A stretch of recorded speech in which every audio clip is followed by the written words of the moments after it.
नमस्कार दोस्तों, हमारी आज की कहानी है। बेटा चिल्लाते हुए अपनी पत्नी से बोला, यह बुढ़िया मुझे पूरे मोहल्ले में बदनाम करना चाहती है। यह सुन माँ को आया गुस्सा। राजीव दूसरे शहर में नौकरी करता था। एक दिन ऑफिस से छुट्टी लेकर माँ और पत्नी को बिना बताए घर आने का प्लान बनाया।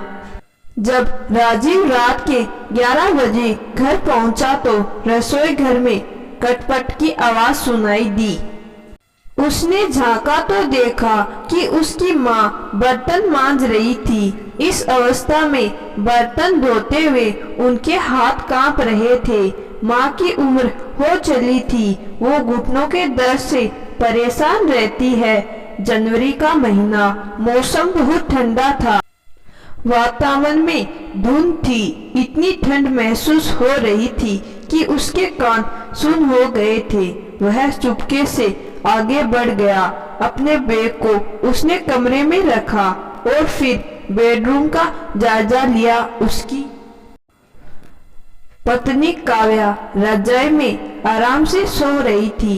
सोते हुए काव्या ने सास को आवाज लगाई, अरे ओ बुढ़िया, मेरे लिए एक गिलास पानी लाना। काव्या सुंदर, एक नंबर की नकचड़ी और बेहद तेज मिजाज की है। थोड़ी देर बाद राजीव बेडरूम में आता है। उसे देखते ही काव्या चौंक उठी, अरे आप कब आई? मुझे तो पता ही नहीं चला। उसने पसंदवाचक निगाह से उसे देखा और कपड़े बदलने लगा। काव्या ने पीछे से आकर उसके गले में बाहें डाल ली। पता है मैं कितने दिनों से आपका इंतजार कर रही थी, उसने पूछा। क्यों, ये भी कोई बात है? काव्या शर्माते हुए बोली, चलो चाय तो पिलाओ, बहुत ठंड है। अरे काम वाली 1 महीने की छुट्टी मांगकर गांव चली गई है। उसके पति की डेथ हो गई है। मुझसे तो ये काम धाम नहीं होगा, आपको खुद इंतजाम करना पड़ेगा। राजीव, माँ कहाँ है? राजीव ने गंभीर स्वर में पूछा।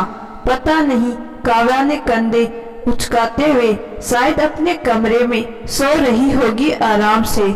मुझसे उनकी ज्यादा बातचीत होती कहाँ है? मेरे बस का नहीं है उनकी फालतू बातें सुनना। राजीव सोच में डूब गया। चलो ये तो बहू है, पर माँ का बेटा भी कहाँ उनका हो गया। पिताजी को गुजरे 20 साल हो गए हैं। माँ हमेशा से चुपचाप सारे दुखों को खुद से समेटकर खामोशी से जी रही है। 10 साल का था राजीव, पिताजी की मृत्यु हुई थी तब, पर माँ ने उसे कभी भी किसी चीज की कमी महसूस होने नहीं दी थी। अपनी खेती अकेली ही संभालती थी। इस बात को उसके रिश्तेदार कभी बर्दाश्त नहीं कर पाते थे कि एक औरत उनकी बराबरी कैसे कर सकती है, जिसकी जुबान भी कभी उनके सामने नहीं खुलती थी। उन्होंने माँ को परेशान करने में कोई कसर नहीं छोड़ी थी, पर माँ ने अपने आप को बेहद मजबूती से अपने इकलौते बेटे के लिए खड़ा कर लिया था। माँ कभी भी उसे काव्या की शिकायत नहीं करती थी, क्योंकि वो काव्या के स्वभाव से अच्छी तरह परिचित है। जब वह कुछ पूछता है तो वह मुस्कुरा देती है। कभी भी काव्या की कोई शिकायत नहीं करती थी।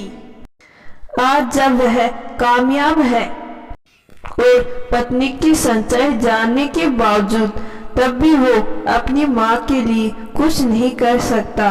काव्या को समझाने का मतलब पत्थर पर सर मारना है। राजीव रसोई घर में आया।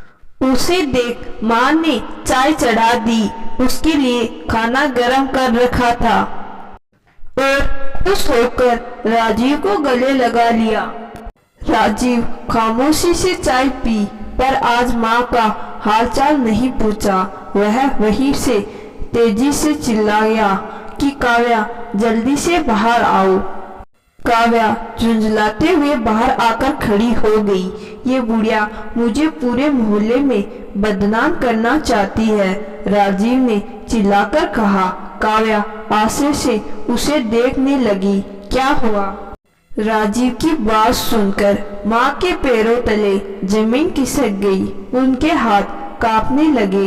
अभी बाहर पड़ोस वाली काकी मिली थी, कह रही थी कि राजीव, तूने और तुम्हारी पत्नी ने तो अपनी माँ को ही नौकरानी बनाकर रख दिया है। 2-3 दिन ही हुए हैं काम वाली गई और देखो पूरे मोहल्ले में चर्चा हो गई कि राजीव की माँ नौकरानी है। इसीलिए ही तो मैं तुम्हें कहती हूँ कि चलो अलग रहेंगे, पर तुम मेरी सुनते कहाँ हो? काव्या बोली। सारी बातें सुनकर राजीव की माँ के आंखों से आंसू गिरने लगे। उसने कोई सफाई नहीं दी, चुपचाप भारी कदमों से अपने कमरे में चली गई। राजीव ने काव्या को कहा, जाकर जल्दी से खाना बनाओ, इस बुढ़िया से कोई काम मत करवाना। काव्या ने मन मारकर जैसे तैसे सब्जी रोटी बनाई और अपना और राजीव का खाना कमरे में ले आई। माँ को दिया, तुमने खाना बनाकर रख दिया है, अपने आप ले लेगी, तुम उनकी चिंता मत करो, अलग रहने पर विचार करो। काव्या, तुम्हारा दिमाग खराब है क्या? इतनी जमीन जायदाद घर सब कुछ है। काव्या, तुम्हें पता नहीं यह सब कुछ माँ के नाम पर है। तुमने अगर यहाँ से अलग होने की बात की तो तुम्हारे हाथ सब कुछ निकल जाएगा। पर वो राजीव तुमसे बेहद प्यार करती है, वो ऐसा कुछ नहीं करेगी। तुम बेवकूफ हो गई हो काव्या। सारे रिश्तेदार ताक में रहते हैं, इसीलिए कम से कम माँ के साथ अपने मतलब के लिए तो सही रहने का ढोंग कर सकती हो।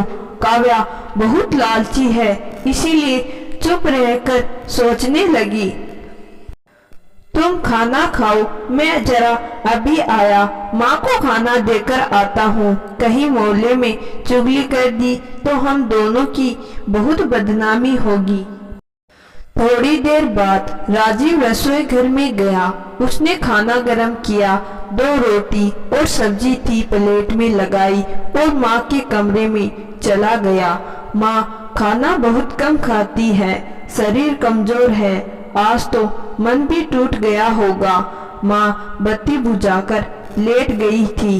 वो जानता था कि वो सोई नहीं है बल्कि रो रही है। आज उसे बहुत पीड़ा पहुंची है। उसने लाइट जलाई। माँ उठो, खाना खा लो। मुझे भूख नहीं बेटा, तुम लोग खा लो, मैं सोऊंगी। उसने प्लेट मेज पर रखी और माँ के पैरों सर रखकर फूट फूट कर रो पड़ा। माँ हड़बड़ाकर उठकर बैठ गई। क्या हुआ तुझे? मुझे माफ कर दो माँ, तुम्हें ठंड से बचाने का मेरे पास और कोई रास्ता नहीं था। तुम्हारा बेटा बहुत बुरा है। काश काव्या माँ बेटे का रिश्ता समझ सकती। शायद तब समझेगी जब वह खुद माँ बनेगी। माँ, मेरी मजबूरी तुम समझोगी। मैं नहीं चाहता कि इस उम्र में मेरी माँ को कोई अपशब्द कहे, मोहल्ले पड़ोस में बदनाम करे। चलो उठो, खाना खाओ, नहीं तो मैं भी नहीं खाऊंगा। उसने झटपट से निवाला तोड़कर माँ के मुंह में डाल दिया। मेरा बुद्धू बेटा। माँ ने प्यार से उसके बालों पर हाथ फेरते हुए उसका माथा चूम लिया। राजीव सोच रहा था कि उसने काव्या और माँ को एक न दिखने वाली डोर से जोड़ दिया है। शायद उसकी यह कोशिश कुछ रंग लाए हो सकता है कि लालच में ही सही काव्या माँ से कुछ तो रिश्ता निभा ले। माँ का प्यार, उसका साथ दुनिया की सबसे बड़ी दौलत है। इसीलिए राजीव इस धन को खोना नहीं चाहता था। इसीलिए समझदारी से अपनी माँ को इस उम्र में काम करने से बचा लिया। तो तो दोस्तों आज की कहानी आपको जरूर पसंद आई होगी। कहानी पसंद आई है तो कहानी को लाइक और चैनल को सब्सक्राइब जरूर करिएगा। धन्यवाद।